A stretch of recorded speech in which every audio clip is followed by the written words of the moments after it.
كبير. نحمده ونستعينه ونستغفره ونعوذ بالله من شرور أنفسنا ومن سيئات أعمالنا. من يهده الله فلا مضل له ومن يضلل فلا هادي له، وأشهد أن لا إله إلا الله وحده لا شريك له، وأشهد أن محمدا عبده ورسوله. أما بعد، فإن خير الحديث كتاب الله، وخير الهدي هدي محمد صلى الله عليه وعلى آله وسلم، وشر الأمور محدثاتها، وكل محدثة بدعة، وكل بدعة ضلالة، وكل ضلالة في النار. وبعد، لا درس رابردو باسی و آیت پیرۆزەمان کرد کە تێیدا خوای پەروەردگار باسی چۆنیەتی دەستکەوتنی عزت دەکات. من كان يريد العزة فلله العزة جميعا. هەر کەسێک کە لە عزت دەگەڕێت و عزەتی دەوێ بزانێت چۆن دەست دەکەوێت، ئەوە عزەتی ڕاستەقینەی دنیا و قیامەت لای خوای پەروەردگارە. بەڵام پەروەردگار چۆن بەنسیب کەسێکی دەکات؟ بەو شێوەیە کە لێرەدا پەروەردگار پێمان دەفەرمێت بە دوو شت: یەکەمیان بە گفتاری جوان، دووەمیان بە کرداری باش. بە گفتار و قسەی چاک و هەروەها بە کردەوەی باش. بەو دوو شێوەیە ئینسان خوای پەروەردگار عیزەتی پێدەبەخشێت لە دنیا و لە قیامەتدا. چونکە یەکسەر دوای ئەوە فەرمووی: ئیلەیه یەصعەد الکەلیم الطەیب والعەمەل الصالح یەرفەعه. ئیلەیه یەصعەد الکەلیم الطەیب، واتە تەنها بۆ لای خوای پەروەردگار بەرز دەبێتەوە. صعود یعنی عروج، یعنی بەرزبوونەوە. بۆ لای خوای پەروەردگار بەرز دەبێتەوە چی؟ ئەلکەلیم الطەیب، قسەی باش و پاک و چاک. کەواتە چ قسەیەکە بۆ لای خوا بەرز دەبێتەوە؟ ئایا غەیبەت و بوهتان و درۆ و ئەو جۆرەشتانە؟ نەخێر، ئەوانە تەنها خاوەنەکەی پێڕوڕەش و زەرەرمەندی دنیا و قیامەت دەبێت. بەڵام هەر قسەیەک کە پاک بوو، کەلیم الطەیب، قسە و باسی چاک و باش،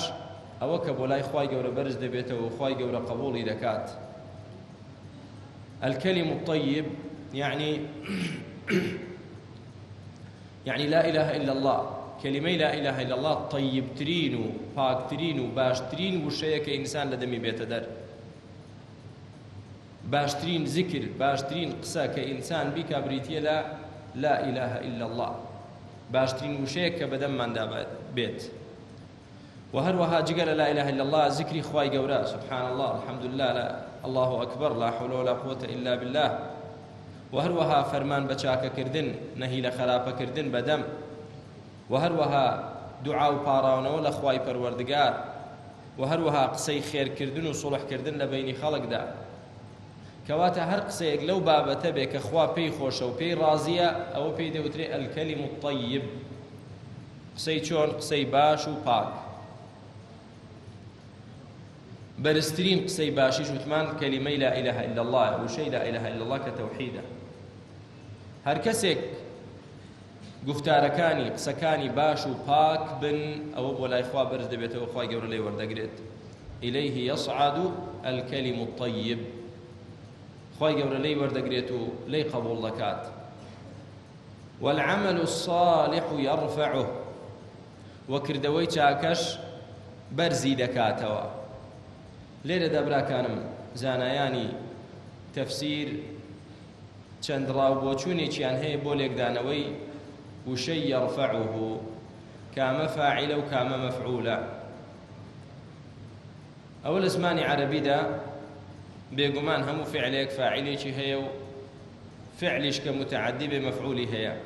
والعەمەل الصالح یەرفەع، کردەوەی چاکە. کردەوەی چاکەیە کە قسەی باش بەرز دەکاتەوە بۆ لای خوا، ئەوە وەجهێکی تەفسیرەکە. یاخود قسەی باش کردەوەی چاکە بەرز دەکاتەوە، یاخود خوای پەروەردگار عەمەلی ساڵح بەرز دەکاتەوە بۆ لای خۆی، یاخود خوای پەروەردگار خاوەنی کردەوەی چاکە بەرز دەکاتەوە، ڕێزی لێدەنێ لە دنیا و لە قیامەتدا. چەند تەفسیری هەیە؟ 4. یەکەمیان والعمل الصالح يرفعه، کە بگوترێت فاعیلەکە بریتیە لە ضەمیرێک بۆ عەمەل دەگەڕێتەوە، واتە کردەوەی چاکە قسەکانت و زیکرەکانت و لا إله إلا الله کەت بەرز دەکاتەوە بۆ لای خوا. یعنی چی؟ یعنی هەر قەولێک کە عەمەلی لەگەڵ نابوو ئەو قەولە بەرز نابێتەوە بۆ لای چێ؟ ضەمیرەکە بۆ الکەلیم الطەیب دەگەڕێتەوە. هەر قسەیەک کە تۆ دەیکەی، هەر زیکرێک، هەر لا إله إلا اللهیەک کە تۆ دەیکەیت، واتە بەدەم ببیتە موسڵمان بەڵام عەمەلی لەگەڵ نەبێت، ئەو قسەیەت لێ وەرناگیرێت،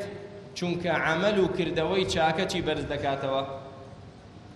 قەولەکەت بەرز دەکاتەوە، قسەکەت بەرز دەکاتەوە بۆ لای خۆی پەروەردگار. یعنی چۆن؟ کەسێک بێ بڵێ ئەشهەدو ئەن لا إله إلا الله وأشهد أن محەممەدەن رەسوول الله، بەڵام نوێژ ناکات، ڕۆژوو ناکرێت، زەکات نادا، حەج ناکات، لە تواناشیدا هەبێ، هیچ کردەوەی چاکە ناکات، کردەوەی خراپەش دەکات، ئێدەی ئەو لا إله إلا الله یا هەر لێی وەرناگیرێت چونکە عەمەلی ساڵحی لەگەڵ نییە لای کۆمەڵێک لە عولەما، یاخود لێی وەردەگیرێ بەڵام چی؟ بەڵام بەرهەمی نابێ، ثەمەڕەی نابێ، پلەپایی نابێ، واتە خاوەنەکەی لای خوای پەروەردگار سوودی زۆری لێ نابینێت. بۆ چونکە دائیمەن کە تەماشاکەن خوای پەروەردگار بۆمان باسی بەهەشت دەکا، بەهەشتی بە دوو شت بەستۆتەوە، بە ئیمان و عەمەلی صالح. والذين آمنوا وعملوا الصالحات لهم مغفرة وأجر كبير. ئەوانەی کە ئیمانیان هەیە و عەمەلی صالحیش دەکەن، ئەوانە خوا لەیان خۆش دەبێ و ئەجر و پاداشتی زۆریان دەداتەوە. ئەی کەسێک هەر بڵێ ئیمانم هەیە، بەدەم بڵێ ئیمانم هەیە بەڵام عەمەلی صالحی لەگەڵ نەبێ، زەرەرمەند دەبێ. هەر وەکو چۆن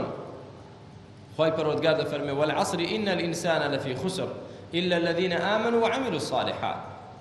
سوێن بکات هەموو کەسێک زەرەر دەکات ئیلا ئەوانە نەبێ کە ئیمانیان هێنا، ئیمان دێن و کردەوەی چاکەشی لەگەڵ دەکەن، کەواتە کە کردەوەی چاکەی لەگەڵ نەبێ ئیمانەکەت، ئەوە تۆ سەرەتا ناچیتە بەهەشتەوە. خوای پەروەردگار دەفەرمێ ادخلوا الجنة بما كنتم تعملون، بڕۆنە بەهەشتەوە بەهۆی ئەو عەمەلەی کە دەتان کرد. بۆیە کە عەمەلت نەبێت ئەو کاتە ئیمانەکەت تەواو نابێ. خۆ کە عەمەلی دڵیشت نەبێ ئەوە هەر ئیمانت نییە. خۆشویستنی خوا و ترسان لە خوا و ڕۆژای ڕەحمەتی خوا و تەوەکل لەسەر خوا و بۆیە زانایان ئیمامی شافعی ڕەحمەتی خوای لێ بێ و غەیری ئەویش فەرموویانە الئیمان قەول وعەمەل. ئیمان تەنها قسە نییە بەدەم بڵێ ئیمانم هێنا، بەڵکو دەبێ عەمەلیشی لەگەڵ بێت. الئیمان قەول وعەمەل. کەواتە کردەوەی چاکەیە کە چی تۆ بەرز دەکاتەوە، قسە چاکەکانت، قسە باشەکانت کە دەیکەی کاتێک لای خوا قبوڵە و بەرز دەبێتەوە و وەری دەگرێت کە عەمەل و کردەوەی چاکەی لەگەڵ بێت، نەک تەنها ئیمانەکەی تۆ بەس بەدەم بێ و قسە بێت. تەفسیری دووەم ئەوەیە کە بەعەکسی یەکەم، واتە کەلیمەی تەوحید عەمەلی و کردەوەی چاکە بەرز دەکاتەوە. هەر کەسێک هەر چەندە عەمەل و کردەوەی باشیشی هەبێ کە کەلیمەی تەوحیدی نەبێ و لا إله إلا الله نەبێ، هیچ عەمەلێکی لێ قبوڵ ناکرێت. لای خوای گەورە هیچ بەرز نابێتەوە بۆ لای خوا، خوای گەورە هیچی لێ قبوڵ ناکات. بۆیە کەسانێک هەیە کۆمەڵێک صفاتی باشیان تێدایە بەڵام ئیمانی بەخوا نییە، ئیمانی نەهێناوە. دەیکە ئیمانی نەهێناوە لەسەر ئەو کردەوە باشانەی کە هەیەی ئەو صفاتە چاکانە، هیچ ئەجرێکی نییە لای خوای گەورە، هیچ ئەجرێکی نییە. بۆ چونکە کاتێک کردەوەکانت پاداشتیان دەبێ لەسەری کە چی لەگەڵ بێت؟ ئیمان و تەوحیدی لەگەڵ بێت. کە ئیمان و تەوحید نەبوو هیچ عەمەلێکت بەرز نابێتەوە بۆ لای خوا. ئەوەشیان ڕاستە دیسان. لێکدانەوەی سێم ئەوەیە کە خوای پەروەردگار ئەو کەسە بەرز دەکاتەوە، پلە و مەقامی بەرز دەکاتەوە لە دنیا و لە قیامەت کە چی بێ؟ کە کردەوەی چاکی هەبێ. بە گوێرەی کردەوەی چاکەت خوای گەورە بەرز دەکاتەوە لە دنیا و لە قیامەت، پلەت بەرز دەکاتەوە و دەرەجەت بەرز دەکاتەوە لە بەهەشتدا. کەواتە ئەو تەفسیرانە براکانم کە باسمان کردن هەر هەموویان ڕاستن و ماناکانیان تەواوە. خوای پەروەردگار دووشتی لە ئێمە دەوێت، یەکەمیان ئیمان هێنان، دووەمیان عەمەلی صالح. نەک تۆ بڵێ من عەمەلی صالحم هەیە بەڵام ئیمانم نییە. چونکە زۆر کەس دەبینین براکانم بە تایبەتی لە میانەی ڕۆشنبیری و سەقافی و لە کەناڵەکاندا کە باسی ئەوە دەکەن کۆمەڵێک شتی باش دەکرێت دەڵێ ئەوە سیفەتێکی مرۆڤایەتیە، سیفەتێکی ئینسانیەتیە. کاکە وەکو ئینسانیەت ئەو شتە بکە، ناڵێ وەکو موسڵمانێک، بۆ چکە ئیمانی نییە، باوەڕی بەخوا نییە، پێی عەیبە بڵێ وەکو موسڵمانێک لەبەر خاتری خوا. کە پێی بڵێ وەڵای برام خوات زات داتەوە ئەو شتت کردووە خێرێکی گەورەیە، دەڵێم بۆ خێر نەمکردووە، ئەمنەوە مافێکی ئینسانیەتی و مرۆڤایەتیە دەیکەم. بەڵێ ئیشەکەی باشە، بەڵام سەیری عەقیدە پڕوپوچە بۆ گەنەکەی بکە، پێی شەرمەوە لەبەر خاتری خوا بیکە، چاوەڕێی پاداشتکە لە خوا لەسەر ئەو کردەوە چاکەی کردوێتی. نا منەوە شتێکی ئینسانیە دەیکەم. جا بۆیە ئەوە هەرچەندە شتی ئینسانی زۆریش بکات، هەر کافرێکە شوێنی هەر جەهەنەمە، لە جەهەنەم نایەتە دەرەوە ئینشاءالله. بۆ چکە کەسێک بەرامبەر خوای پەروەردگار سپڵە بێ، ئیمانی بە خوای ئەرز و ئاسمان نەبێ، چاوەڕێی چ پاداشتێکی لێ دەکەیت لەلایەن خواوە چاوەڕێی بکات. بۆیە کرێکار لای چ کەسێک ئیش بکات دەبێ پارە لەو وەرگرێ. دەیکە عەبدێک ئینسانێک بڵێ من خوا ناپەرستم،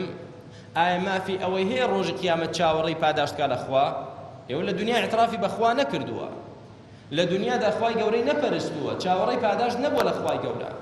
کەواتە خوای گەورە چ پاداشتێکی بداتەوە لە قیامەت؟ مافی ئەوەی نییە. چاکت کردو بۆ خۆت کردووە لە دنیا و لە دنیا بەرهەمەکەیت خواردووە، ئەمما بۆ قیامەتی چت نییە. کەواتە براکانم ڕێگای دەستخستنی عیزەت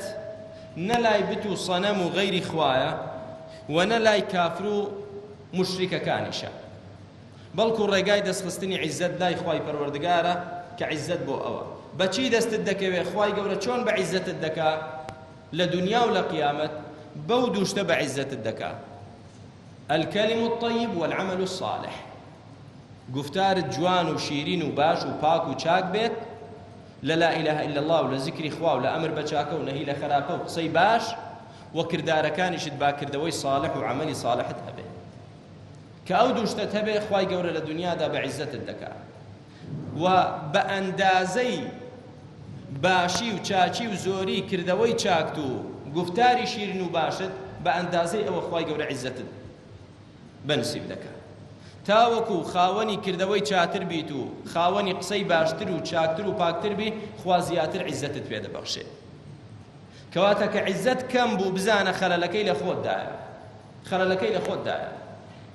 دیارە تۆ لە کردەوەی چاکە کەم تەرخەمی، لە گفتار و قسەی شیرین و باش و چاک کەم تەرخەمی، بۆیە عیزەتەکەش کەمە. ئەوجا بزانین ئەی ئەو کەسانەی لە جیاتی کردەوەی چاکە و گفتاری شیرین و باش خەریکی قسەی خراپ و کردەوەی خراپ و پیلانجێڕانی خراپن، ئەوانە دەبێ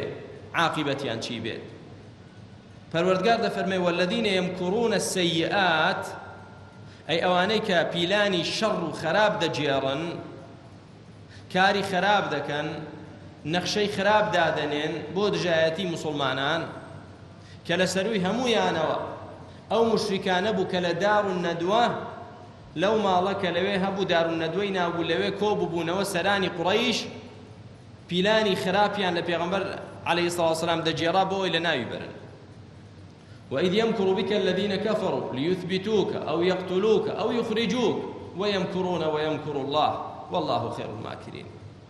بيرك وأي محمد عليه الصلاة والسلام كاتك سراني قريش لدار الندوة دانش تبون كوبون ويان هبو لسر چي لسر أوي كتو حبس كان لشوينك يا بتكوجن يا لما كدرت كان أبا بيلان يندجيرا خواهي قرد فرمي ويمكرون ويمكر الله. ئەوانە پیلانی خۆیان دەجێڕن و فێڵی خۆیان دەکەن و نەخشەی خۆی گڵاوی خۆیان دادەنن، خوای گەورەش نەخشەی خۆی هەیە. والله خەیر الماکرین. نەخشەی خوای پەروەردگار لە هەموویان باشترە و چاکترە و هەری ئەویش سەردەکەوێت. ئەی نەخشە خراپەکان: ولا يحيق المكر السيء إلا بأهله. ئەوانەی پیلانی خراپ دەجێڕن لە مسڵمانان، ئەوانە چاڵێک هەڵدەقەنن خۆیانی تێدەکەون ئینشاءالله. وەکو خوای گەورە دەفەرمێ و لێرەش دەفەرمێ: لهم عذاب شديد ومكر أولئك هو يبور. ئەوانەی کە پیلانی خراپ دەجێڕن، دادەنیشن، نەخشە دەچێشن چۆن بانگەوازی ئیسلامی لاوازکەن، چۆن ڕێ بگرن لە بڵاوبوونەوەی ئیسلام، چۆن وا بکەن کەسێک کە خزمەتی دینی خوا دەکا لە ناوی بەرن ئەوانە لەهم عەذاب شەدید خوای گەورە غافڵ نییە لەو جۆرە کەسانە لەهم عەذاب شەدید سزایەکی زۆر بە ئێش و ئازار و توندیان هەیە لەلایەن خوای گەورەوە ومەکر ئولائیکە هو یەبور وفێڵ و تەڵەکە و پیلانی خراپی گڵاوی ئەوانیش یەبور یعنی چی یەبور یعنی یەهلەک وەیەضمەحل وەیەفنا فێڵەکانیان هەڵدەوەشێتەوە پیلانەکانیان کەشف دەبێ و سەر ناگرێ ئینشاءالله ئەو چاڵەی بۆ کەسێکی بێتاوان لی دەدەن خۆیانی تێدەکەون ئینشاءالله بەڵام ئەمڕۆ یاسبەی ئینسانی ئیماندار سەبر دەگرێ و بەپەلە نییە بۆ چونکە باوەڕی بە خوایە کە یەکە زۆر حەکیمە ئەو خوایە هەموو شتێک بە نەخشە و بە حکمت دەکات لە جێی خۆی و لە کاتی خۆیدا دەیکات بینیمانن کەسانێکی زۆر خراپ و خاوەنی پیلانی گڵاو بینیمانن خوای گەورە چۆن خستنیە ناو چاڵەکانەوە کە بۆ موسڵمانانیان لێدا بوو کەواتە براکانم بزانە ئەو کەسەی خاوەنی کردداری باش و گفتاری چاکە چۆن خوای گەورە عیزەتی پێدەبەخشێ و بەرزی دەکاتەوە و سەیری ئەو کەسەشکە کە پیلانی خراپ دەچێشێت و دادەنێت و نەخشەی گڵاو دادەنێ بزانن چۆن خوای گەورە عەذابێکی توندی بۆ داناوە و پیلانەکەشی هەڵدەوەشێتەوە خۆی دەکەوێتە چاڵەکە و لە ناو دەچێت ئینشاءالله ومەکر ئولائیکە هو یەبور فێڵ و تەڵەکە و نەخشە و پیلانی ئەوانە بە هیلاک دەچێت و کۆتایی پێدێت و هەڵدەوەشێتەوە و لە ناو دەچێت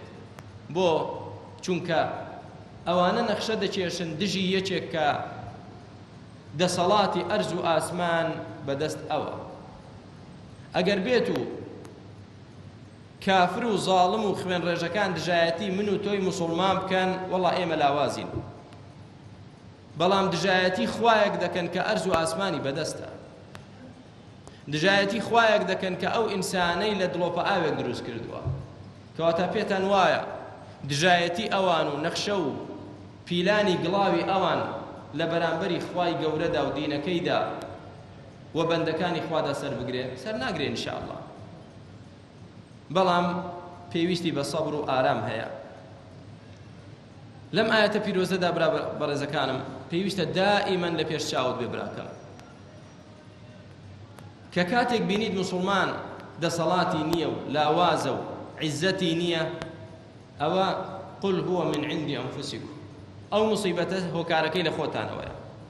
هۆکارەکەی کەم تەرخەمیمانە لە ذکری خوا لە قورئان خوێندن لە دوعاکردن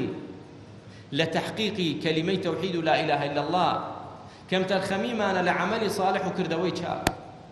ئەو کەم تەرخەمیەیە وای کردووە خوای پەروەردگاریش سەرخستنی خۆی بۆ ئێمە دواخات بۆیە ابن القیم ڕەحمەتی خوای گەورەی لێ بێ دەفەرمێت لا تقولن إن العدو غلب تالله ما العدو غلب ولكن الحافظ أعرض نەڵێی دوژمن سەرکەوت و زاڵ بوو بەدەسەڵاتە سوێن بەخوا زاڵبوونی دوژمن هی ئازایەتی ئەو نییە زاڵبوونی دوژمن بەسەر موسڵماناندا هۆکارەکەی ئەوەیە خوای رب العالمین پشتی لە تۆ هەڵکردووە ئەی موسڵمان چونکە تۆ پشتت لە خوا هەڵکردووە کە خوای پەروەردگار سەرت نەخا سەر ناکەوی بۆیە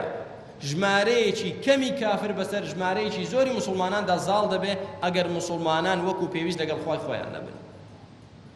ئایا ژمارەی جوولەکە چەندە لە فەڵەستین بۆ ئەو هەموو دەوڵەتە عەرەبی و ئیسلامیە بە چۆک داکەوتون و ئاوا موسڵمانان تەعزیب دەدرێن هۆکارەکەی چییە؟ هۆکارەکەی لاوازی ئیمانی موسڵمانانە نەک هۆکارەکەی دەسەڵاتی بەهێزی جوولەکە بێت جوولەکە لە ئەسڵدا قەومێکی ترسنۆک و جەبانە وەکو قورئان وەسفی کردوون بەڵام کاتێکیش کە موسڵمان ئیمانەکەی لاواز بوو کردەوەی چاچی کەم بوو کردەوەی خراپی زۆر بوو ئەو کاتە خوای گەورە لێیان دەگەڕێ بۆ خۆیان خوای گەورە خۆی سەریان ناخا کەواتە براکانم کە ویستت خوای گەورە سەرت خات و عیزەت بۆ تۆ بۆ موسڵمانان بێنێتەوە ئەوە بەوە نابێ پەل بە هاوێژی بۆ لای ڕاست و چەپ بەوە نابێ کە تۆ بێ شەرعی بکەیت نا بەوە نابێ داوای یارمەتی لە کافر بکەیت بەوە دەبێ بگەڕێتەوە لای خوای پەروەردگار و تۆبەیەکی نەسوح بکەیت هەوڵ دەی کردەوەی چاکت زۆر بێت و ذکر و یادی خوای گەورەت زۆر بێت فایدەیەکی تر براکەم لەم ئاەتە پیرۆزە تێگەیشتین کە ئەو کەسانی کە نەخشەی خراپیان هەیە دژی ئیسلام و مسلمانان ئەوە لە قیامەتدا عەذابیان بۆ هەیە و لە دنیاشدا پیلانەکەیان هەڵدەوەشێتەوە ئینشاءالله ئەمڕۆ یا بەیانی فائیدەیەکی تر إليه يصعد بۆ لای خوا بەرز دەبێتەوە ئەو بەڵگەیە لەسەر ئەوەی کە زانایانی ئەهلی سوننە دەفەرمون علم و دەسەڵات و قودرەت و توانا و زانستی خوا لە هەموو شوێنێکە بەڵام زاتی خوای گەورە لەسەرووە لەسەر عەرش الرحمن على العرش استوى بزانە فەرمووی کەلیمە طەیب بۆ لای خوا بەرز دەبێتەوە ئەگەر زاتی خوا لە هەموو شوێنێک بێ بۆ پێی دەوترێت کەلیمەکە بۆ لای خوا بەرز دەبێتەوە دەوترا کەلیمەی طەیب بۆ لای خوا دەڕوات نەک بەرز بێتەوە ئیسراء و معراج کە پێغەمبەری خوا صلی الله علیه وسلم شەوی ئیسراء و معراج بەرز کرایەوە بۆ لای خوای پەروەردگار بەرز کرایەوە کەواتە دیارە خوای گەورە لەسەرووە تەنزیل الكتاب من الله قورئان لەلایەن خواوە دابەزیوە دیارە خوای گەورە لەسەرووە مسلمان کە دوعا دەکا و دەست بەرز دەکاتەوە بۆ سەرەوە و لە خوا دەپاڕێتەوە ابن القیم ڕەحمەتی خوای گەورەی لێبێ نزیکی 1000 بەڵگەی باز کردووە نەک 100 و 200 لەسەر چی لەسەر ئەوەی کە زاتی خوا لەسەر عەرشە بەڵام علمی خوا قودرەتی خوا دەسەڵاتی خوا لە هەموو شوێنێکە ئەوەتە خوای گەورە دەفەرمێ يخافون ربهم من فوقهم وهو القاهر فوق عباده نكتنها فوقيتي قهر سلطان شأن فوقيتي ذاتش خواي پروردگار دەفەرمێ إنني معكما أسمع وأرى خوا لەگەڵ مانە بەچی فەرمووی أسمع وأرى دەمان بینێ و ئاگای لێمانە بە صفاتەکانی خوا لەگەڵتە بەڵام زاتی خوا لەسەر عەرشە چۆن نازانین کەیفیەتەکە مەجهولە لەیسە کەمیثلیه شەی نابێ بڵین بەم شێوەیە و چۆنیەتی بۆ دانەی ئەوە کوفرە پەنا بە خوای گەورە ئیمانمان بەوەیە کە رەب العالەمین لەسەر عەرشە و بوونەوەر بەڕێوە دەبات ئاگای لە هەموو شوێنێکی و دەسەڵاتیشی لە هەموو شوێنەکە دوای ئەوە پەروەردگار دیسان لایەنێکی تر لە دەسەڵاتی خۆیمان بۆ نیشان دەدا لەسەر ئەوەی کە بەتوانایە لەسەر زیندووکردنەوەی ئێمەی مسلمان و کابرای کافریش دەفەرمێ والله خلقكم من تراب خوای گەورەی وەی لە چی دروست کردووە کە لە بیرتان چووە من تراب ئادەمی لە چی دروست کرد بابە گەورەمان لە تورابێک دروستی کرد لە خۆڵ ثم من نطفة دوای ئەوە لە ئادەم و حەوا ئەوجا کە نەوەی ئادەم دروست بوو لە نوتفەیەک لە دڵۆپە ئاوێک ثم جعلكم أزواجا ئەوجا لە دڵۆپە ئاوێک کە دروستی کردن گەورە بوون و کچ و کوڕ بوون بە داخوازی یەکتر و ژن خوازی و ژن و مێرد پەیدا بوو ثم جعلكم أزواجا ئەوجا کە بوون بە ئەزواج ژن و مێرد بێگومان ئەو جارە بزانین ئەو حەملەی ئەو سکەی کە ئافرەتەکە هەڵی دەگرێ وما تحمل من أنثى هیچ ئافرەتێک نییە کە حەمل هەڵبگرێت و سچی هەبێت ولا تضع یاخود هیچ ئافرەتێک نییە کە منداڵەکەی دابنێ إلا بعلمه إلا بعلم و ئاگای خوای گەورەیە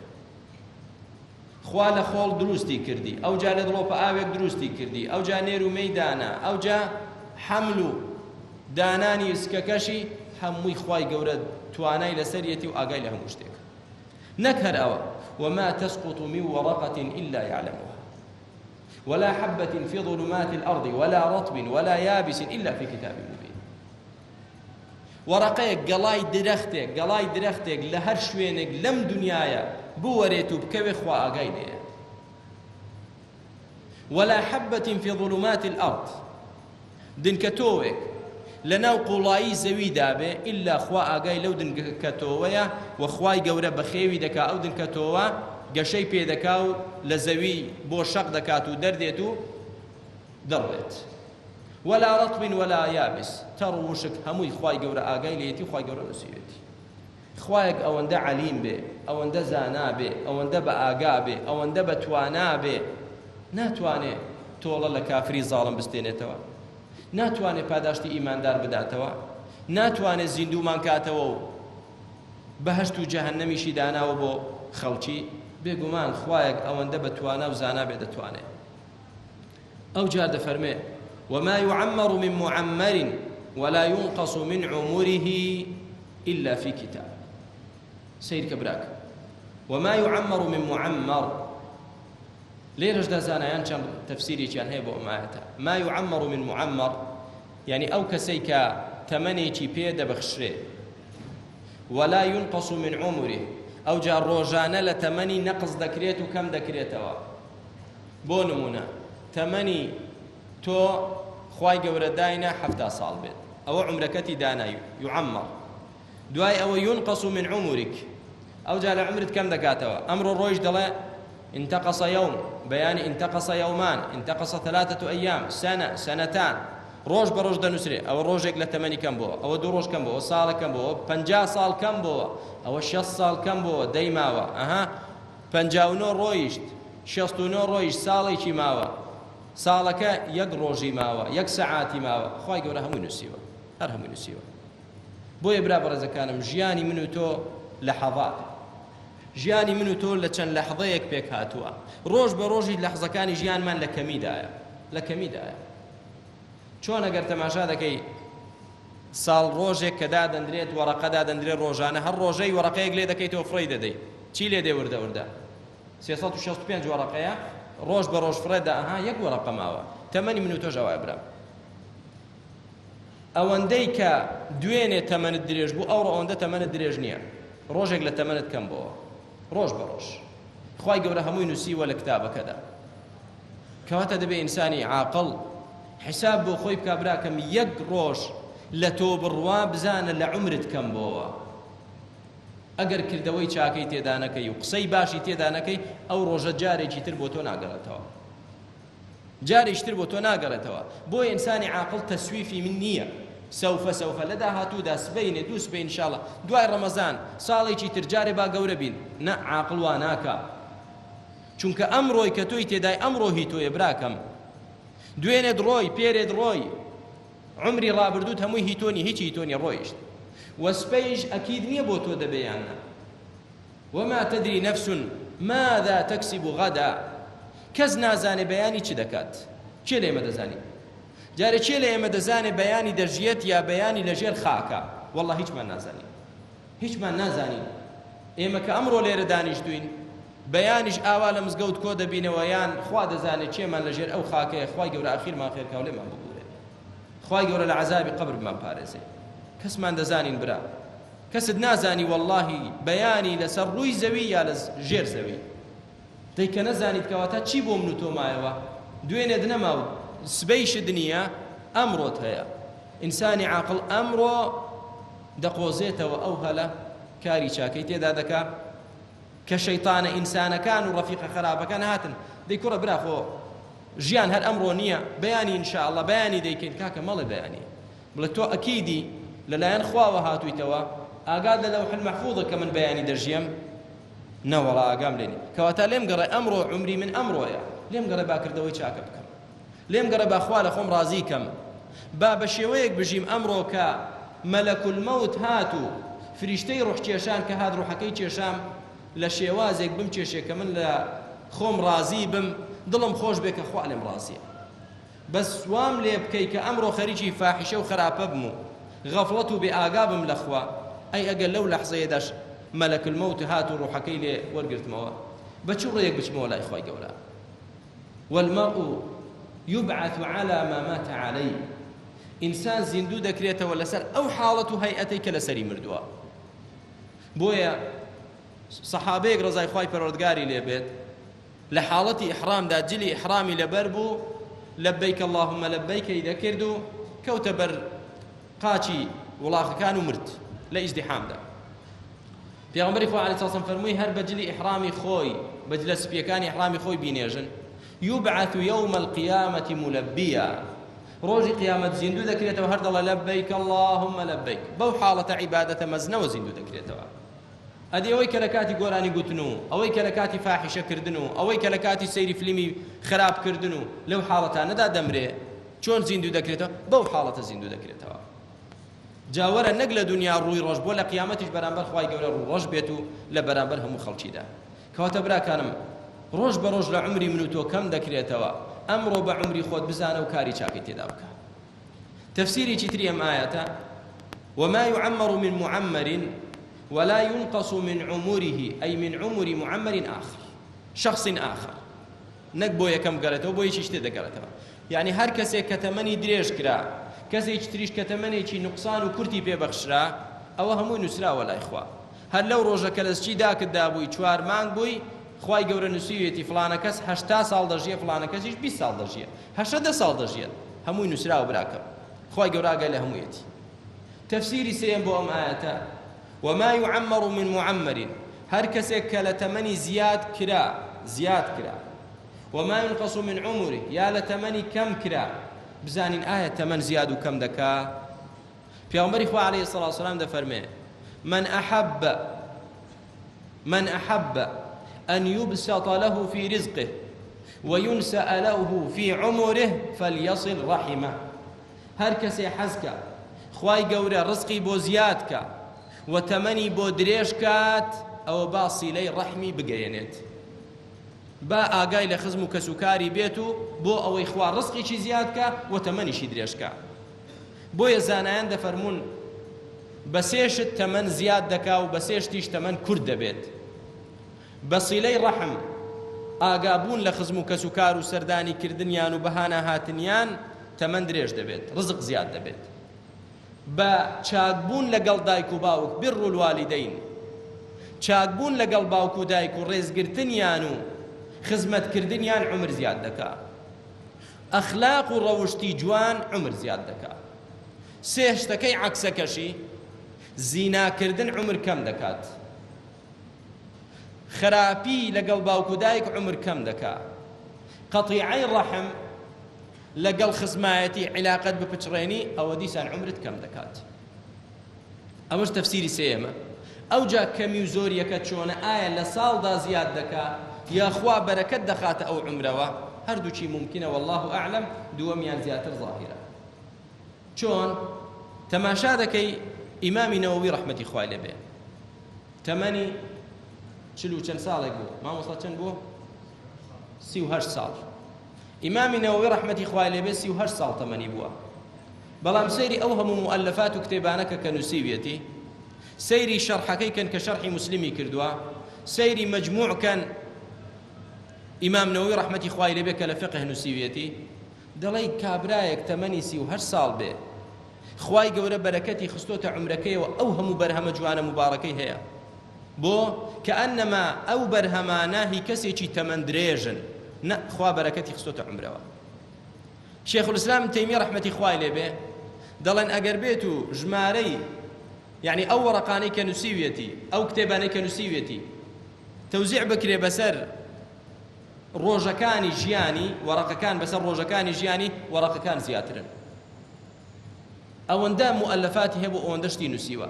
یعنی عالمەکان و زانە بەرزەکان خوا بەرەکەتی خستۆتە تەمەنیانەوە ئەگەر 40 ساڵ ژیابێ ئەو 40 ساڵەی ئەو بەرەکەتی زیاتر بووە لە 140 ساڵ 20 ساڵ ژیانی کەسانێکی ترکە بەو شێوەیە نەژیاون ئینسانی واشمان هەیە براگیانەوە گەیشتە 100 ساڵ لی پرسی ئەرێ بەبیری دێ چ کردەوەی چاکت کردووە چت کردووە بزانیم چ ئینجازێکت هەیە چ داهێنانێکت هەیە بۆ خزمەتی مسلمانان چیت کردووە وەڵا هیچی لەبیر نییە لەبیرەتی ساڵانێک کە خەریکی دزیکردن بۆ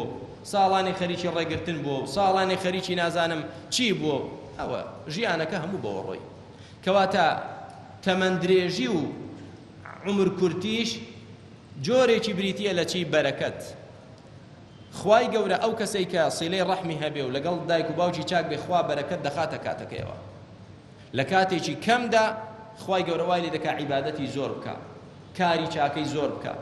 ئەوەش کە ئەو سیفەتە چاکانەی نییە خوای گەورە بەرەکەت لە عمرەکەی هەڵدەگرێت هەروە دەکا و ساڵ ڕۆی هەروە دەکا و عمرەکەی ڕۆی با ئەی چیم کرد هیچ وەڵا هیچ دیار نییە کوا پەرێزت هیچ دیار نییە کەواتە براکانم دیسان ئاگامان لە خۆمان بێت ئەو عمرەی کە هەمانە نازانین چەندە با داوا بکەین لە خوای گەورە بەرەکەتی تێخات و هەروەها هەوڵ دەین لەو هۆکارانە خۆمان بەدوور بگرین کە دەبێتە هۆی کورتی تەمەن یاخود بێبەرەکەتی تەمەن إن ذلك على الله يسير ئەو شتانەی کە باسکران کە خوای گەورە لە خۆڵ ئینسانی دروست کرد ئەوجا لە نوتفەیەک گڵۆپە ئاوێک بەنی ئادەمی دروست کرد ئەوجا ئەو حەملەی کە ئافرەتێک هەڵی گرتووە خوا ئاگای لێیە دەزانێ لە شتی دایک ئەو دایکەدا چی هەڵگیراوە، کوڕە یا کچە، ساڵحە یا تاڵحە، چاکە یا خراپە، تەمەن درێژە یا تەمەن کورتە، جوانە یا ناشیرنە، کورتە یا درێژە، قەڵەوە یا لاوازە، چۆن دەبێت چۆن نابێت. خوای گەورە ئاگای لە هەموویەتی لە سچی دایکێکدا لە ناو ڕەحمیدا خوای گەورە دەزانێت چی هەڵگرتووە، وەکە داشی دەنێ خوای گەورە ئاگای لێتی. و هەروەها عمرەکەشی دیاری کردو، ئەو عمری درێژە و ئەو عمری کورتە، هەمووی خوای گەورە نووسیوێتی و کۆتایی پێهاتووە، هەمووشی لەلایەن خواوە ئاسانە. کەواتە براکەم یەکەمیان ئیمانمان بەوە هەبێت، ئیعتیقادمان پێی بێ، دووەمیان چی؟ دووەمیان با هەوڵ دەین کارێک نەکەین کە خوا پێی ناخۆش بێت، چونکە خوا ئاگای لە هەموو شتێکە، ئاگای لە هەموو شتێکە. گەڵایەک لەو پەڕی دنیا بکەوێت بوەرێت لە درەختێک خوا دەیزانێت، تۆوێک لە ناخی زەویدا بێ خوا ئاگای لێتی و خوای گەورە بە خێوی دەکات لە ناخی زەویدا وردە وردە گەورەی دەکات گۆشەی پێ دەکات. ئاگای لە کردەوەی من و تۆ نییە؟ بەڵێ ئاگای لێتی. و دیسان با هەوڵ دەین کارێک کەین کە خوا بەرەکەت بخاتە تەمەنمانەوە، خۆمان لە شتێک بپارێزین کە بەرەکەت لە تەمەنماندا هەڵبچیرێت. داوا دەکەم لە خوای پەروەردگار بۆ خاتری ناوە جوانەکانی و سیفاتە بەرزەکانی بەرەکەت بخاتە تەمەنی هەموو لایەکمانەوە. خوای گەورە یارمەتیماندا لەسەر ئەنجامدانی گفتاری جوان و کرداری باش، خوای گەورە عیززەتمان پێ ببەخشێ لە دنیا و لە قیامەت. خوای گەورە لە کاری خراپە بمان پارێزیت، خوای پەروەردگار لە صفاتی ئەهلی جەهەنەم بمان پارێزی، خوای گەورە ئاخیرمان خێرکەی و شیفای نەخۆشمان بدەی. خوای پەروەردگار بۆ خاتری ناوە جوانەکانت و صفاتە بەرزەکانت لە دینەکەت حاڵیمان کەی و یارمەتیمان دەی عەمەلی پێ بکەین. خوای پەروەردگار هیدایەتمان بدەی، غافڵ نەبین لە یادی تۆ، لە زیکری تۆ، لە شکری تۆ، لە حوسنی عیبادەتی تۆ ئەی پەروەردگار. خوای گیان داوات لێ دەکەین بۆ خاتری ناوە جوانەکانت و صفاتە بەرزەکانت و بۆ خاتری ئەو ڕۆژ و تاعەت و عیبادەتەی کە ئێمەی موسڵمان دەیکەین. خوای پەروەردگار ڕوحم بە موسڵمانانی بۆڕما بکەیت. خوای گەورە لە دڕندەیەتی و زوڵم و ستەم و خوێنڕێژی بوودیە کافرەکان ڕزگاریان کە یا رب العالمین. خوای گەورە کەسیان نییە تۆیان هەی ڕوحمیان پێ بکەیت. خوای پەروەردگار ڕوحم بە موسڵمانانی سووریاش بکەیت و ڕوحم بە هەموو موسڵمانان بکەیت لە هەموو دنیادا. هەر موسڵمانێک ژێر دەستە بێ خوای گەورە بیپارێزیت و خوای گەورە سەری خەیت. خوای گەورە بەهەشتمان بەنسیب بکەیت، لە جەهەنەم ڕزگارمان کەیت. والحمد لله وصلى الله وسلم على رسول الله.